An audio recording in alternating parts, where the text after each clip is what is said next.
আসসালামু আলাইকুম ওয়া রাহমাতুল্লাহ। জান্নাত এমন এক অনন্ত জীবন যেখানে নেই কোনো কষ্ট, দুঃখ বা পাপের স্পর্শ। মহান আল্লাহ আমাদের জন্য তৈরি করেছেন এমন একটি পুরস্কার যা কোনো চোখ দেখেনি, কোনো কান শোনেনি, আর কোনো হৃদয় কল্পনাও করতে পারেনি। কিন্তু প্রশ্ন হচ্ছে, জান্নাত কি শুধুই সৌভাগ্যবানদের জন্য?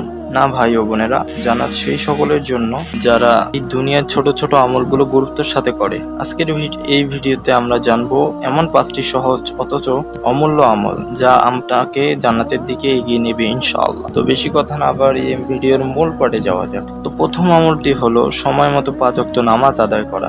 নামাজ হচ্ছে জান্নাতের চাবি। রাসূলুল্লাহ সাল্লাল্লাহু আলাইহি সাল্লাম বলেন, যে ব্যক্তি 5 ওয়াক্ত নামাজ সঠিকভাবে পড়বে, আল্লাহ তাআলা তাকে জান্নাতে প্রবেশ করাবেন। বুখারী ও মুসলিম। অনেকেই বলে সময় পাই না, অথচ আমরা মোবাইল ঘন্টার পর ঘন্টা কাটাই, কিন্তু 5 মিনিটের নামাজ আদায় করি না।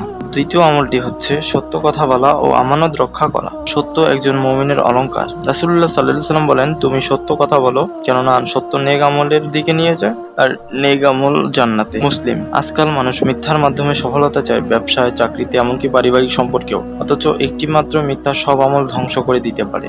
দান সদাকা অল্প হলেও করা উচিত। রাসূলুল্লাহ সাল্লাল্লাহু আলাইহি সাল্লাম বলেন, আগুন থেকে রক্ষা পাও একটু খেজুর গাছ দান করে যদি হয়। বুখারী। দান মানেই লাখ টাকা নয়, একটি পানির বোতল, একটি রুটি, এমনকি একটি সুন্দর কথা, এটাও সদকা। আপনি কাউকে ক্ষুধার্ত দেখে সাহায্য করলে জান্নাত আপনাদের দিকে এগিয়ে আসে। চতুর্থ আমলটি হলো কোরআনে আল্লাহ বলেন। মা বাবার সেবা ও আনুগত্য। কোরআনে আল্লাহ তাআলা বলেন, তোমার প্রতি আমি আদেশ দিয়েছি তোমার পিতামাতার সাথে সদ্ব্যবহার করতে। সূরা আল আহকাফ আয়াত 15।